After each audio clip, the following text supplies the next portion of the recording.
The Tale of Despereaux, that came to me with a phone call from Chris Paul, art director over at Candlewood Press.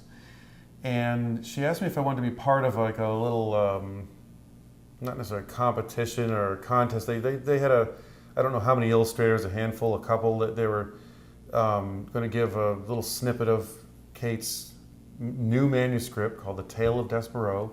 And of course, I knew right before that was because of Winn-Dixie, and she won the Newbery Honor. And it's like, wow, this is probably going to be good. She is outstanding and a wonderful writer. So I was like, I would love to be involved in, developing something for this book.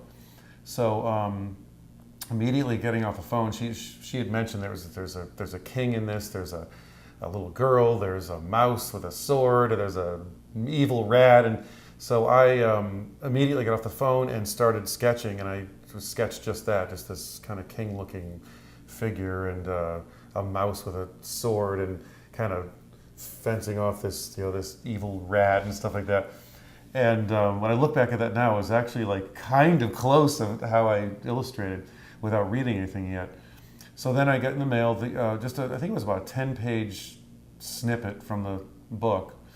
From the manuscript, and it was just like every paragraph was so descriptive and so wonderful. I was like, this is just, oh man, this is going to be a good book.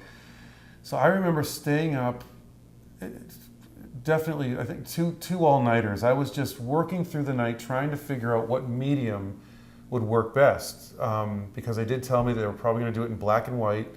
And I could have done it in acrylic, charcoal, pencil, but I wanted to try a little bit of each, and I was just pushing stuff around. And they also wanted to look very classic, and the acrylic paint could have worked. Anything could have worked, charcoal, acrylic, but there was something about after literally the birds started chirping. I remember just going, wow, this is like, I was like pie-eyed tired. This is the second night in a row I've just kind of like stayed up doing this. So I had touched the pencil a little bit, and there was something about it that was just nice and soft. You could get some great details. And I was at that point where I was thinking I might have enough, and I remember there was a deadline like that Wednesday. There was maybe a day left or something. And I handed everything in. And I was happy about it because I worked very hard. I said, if I don't get this, then that's that. I definitely put my time in. I was walking back from Candlewood Press, and I stopped at Starbucks to get a cup of tea or something, and I was just hairs out to here. My eyes are red. I was just so tired. And there was no one in there. I was standing at the counter, and that guy was pouring my tea. And I was just thinking, like, you know what? I have one more. It's not really due till tomorrow. And I just slammed my hand right on that table. I said, I have one more night left, and I'm going to go back and I'm going to draw.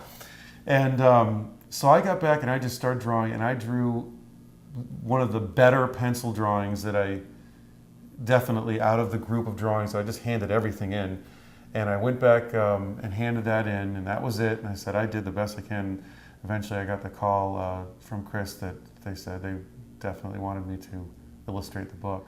That's where it really started. It was my job to go back and just start drawing and start inventing these characters, and I think one of the first drawings I did after that was Despereaux, and got him going, and I fell in love with the whole book and everything.